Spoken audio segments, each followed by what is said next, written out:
अब सरयू का जल छिड़के जाने की तैयारी और खास तौर पर ड्रोन से इस बात को भी इंश्योर किया जाएगा कि कहीं भी कोई अप्रिय घटना ना घटे। रामनवमी के मौके पर भारी संख्या में श्रद्धालु जब रामनगरी अयोध्या पहुंचते हैं तो उनका सबसे पहले रुख होता है माता सरयू का स्नान करना। तो जब वो सरयू स्नान के लिए पहुंचते थे, किस तरह से यहाँ पर फ्लोटिंग बैरियर लगाया गया है। ये फ्लोटिंग बैरियर ये काम करता है कि कोई भी श्रद्धालु गहरे पानी में न जाने पाए, यहाँ तक कि कोई इस बैरियर के नीचे से जाने ना पाए। इसके लिए यहाँ पर देखिए जाल भी लगाया गया है कि कोई इसके नीचे से भी अंदर न जाने पाए। इसके साथ साथ यहाँ पर एसडीआरएफ की टीम, जल पुलिस की टीम, साथ ही साथ स्थानीय गोताखोरों को भी लगाया गया है कि जब वो यहाँ पर स्नान करने आए तो पूरी तरह से सुरक्षित वातावरण में यहाँ पर दर्शन कर सके। तैयारियां पूरी तरह से व्यापक है। यहाँ पर जो जिम्मेदार हैं वो लगातार मॉनिटरिंग कर रहे हैं। सीसीटीवी कैमरे के द्वारा मॉनिटरिंग की जाती है। साथ ही साथ मेले के दिन यहाँ पर ड्रोन के द्वारा भी लगातार निगरानी की जाएगी। तमाम जिम्मेदार, तमाम आलाधिकारी मौके पर मौजूद होंगे कि जो भी श्रद्धालु यहाँ पर पहुंचे एक अच्छी स्मृति लेकर जाए, क्योंकि अयोध्या जो है वो मर्यादित नगरी कही जाती है, क्योंकि राजा राम की नगरी है। यहाँ पर जो भी श्रद्धालु पहुंचे एक अच्छी यादें लेकर जाए, इसका यहाँ का जो प्रशासन है, यहाँ का शासन है, यहाँ के जो भी जिम्मेदार हैं वो लगातार प्रयास कर रहे हैं कि यहाँ पर उनको व्यवस्थाएं खूबसूरत नजर आए। आपको मैं फिर से तस्वीरें दिखाना चाहूंगा घाटों की, किस तरह से युद्ध स्तर पर यहाँ पर तैयारियां चल रही हैं।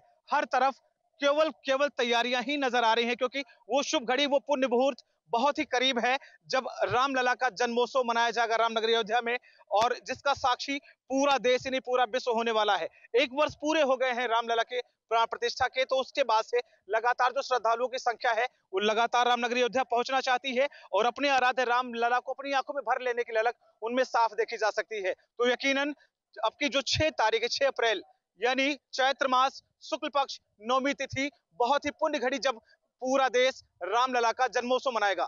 और अपडेट पाने के लिए बने रहिए मेरे साथ। इंडिया न्यूज का अनिल मिश्रा, अयोध्या। देश के कोने कोने से लाखों श्रद्धालु रामनगरी अयोध्या पहुंचते हैं।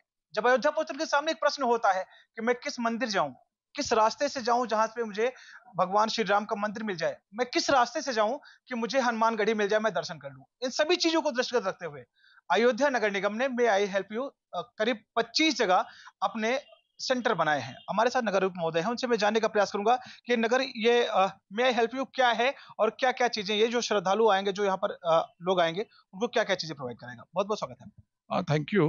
देखिए, जो हमारा मे आई हेल्प यू के जो ये हम लोग जो यहाँ पे जो व्यवस्था कर रहे हैं, जो कियोस्क लगा रहे हैं, वो यात्रियों की, श्रद्धालुओं की सुविधा के लिए स्थापित किया जा रहा है। यहाँ पे देश विदेश के विभिन्न प्रांतों के यहाँ पे लोग आते हैं और अयोध्या की संपूर्ण जानकारी, ऑथेंटिक जानकारी नहीं रहने पे कई बार उनको असुविधा होती है। तो सभी को एक कंप्लीट जानकारी प्रोवाइड करने के लिए ये जो हम लोगों ने स्थान चिन्हित किए हैं, और 25 जगहों पर हम मे आई हेल्प यू का जो हम बॉक्स स्थापित करने जा रहे हैं।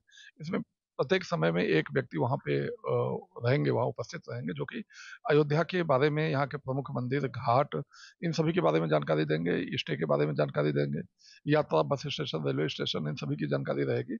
और अयोध्या के बारे में बाकी किसी की भी कोई जिज्ञासा होगी तो उसके बारे में बताएंगे। और साथ ही फर्स्ट एड बॉक्स भी हमारा रखने का हम लोग का प्रपोजल है कि वहाँ पे हम लोग फर्स्ट एड बॉक्स भी रखेंगे, और किसी को कोई चिकित्सा से संबंधित या अन्य कोई आपातकालीन भी सहायता यदि चाहिए होगी तो उसको उसके लिए गाइड करेंगे, उसको सही जगह पर उसको पहुंचाएंगे कि कहाँ से उसको किस तरह की सहायता मिल सकती है। तो 25 स्थानों पर हम लोग अभी इनिशियली प्रारंभ करने जा रहे हैं। ये जो मे आई हेल्प यू की शुरुआत हुई थी, आपने देखा होगा कि प्राण प्रतिष्ठा के दौरान जनवरी 2024 में विभिन्न स्थलों पर लगा था, जिसकी कि अपनी एक उपयोगिता थी। चूंकि अब वर्ष पर्यंत यहाँ पे श्रद्धालु आ रहे हैं, तब इसकी आवश्यकता निरंतर बनी हुई है, तो पुनः हम लोग उसको नए सिरे से पुनः हम उसको स्थापित करने जा रहे हैं। एक चीज जानकारी करना चाहूंगा कि ये जो जैसे एक बार प्राण प्रतिष्ठा के समय शुरू हुआ था, ये अस्थायी रूप से शुरू हो रहा है या अस्थायी रूप से रहेगा सर? ये परमानेंट रहेगा। ये जो है परमानेंट, यहाँ पर जो हमारा मे आई हेल्प यू है, अब इसी वजह से जो मैंने कहा कि परमानेंट व्यवस्था के रूप में हम इसको लगाने जा रहे हैं। इसके लिए बाकायदा हम लोगों ने टेंडर करके वेंडर का चयन किया है और उसके लिए एक रेवेन्यू मॉडल भी विकसित किया है, जिससे कि वो सस्टेनेबल बना रहे और लोगों के लिए उपयोगी रहे और परमानेंट चले। तो जो भी श्रद्धालु अब रामनगरी अयोध्या आएंगे, उनको कहीं भी भटकना नहीं पड़ेगा, उनको गलियां नहीं खोजनी पड़ेगी, उनको मठ मंदिर नहीं खोजने पड़ेंगे, क्योंकि नगर निगम अयोध्या ऐसा प्रयास कर रहा है कि जो भी श्रद्धालु पहुंचेंगे किसी भी चौराहे, करीब 25 चौराहों को चिन्हित किया गया है जहां पर मे आई हेल्प यू की स्थापना की जा रही है, जहां पर जो गाइड रहेंगे वो आपको सभी चीजें वहां से सिलसिलेवार तरीके से बताएंगे और आपको वहां पर पहुंचाने का भी पूरा प्रयास करेंगे। और अपडेट पाने के लिए बने रहिए मेरे साथ। इंडिया न्यूज के लिए अनिल मिश्रा, अयोध्या। इसी के साथ वक्त छोटे से ब्रेक का यहाँ पर हो गया है। ब्रेक के उस पार भी खबरें जारी हैं, कहीं मत जाइएगा।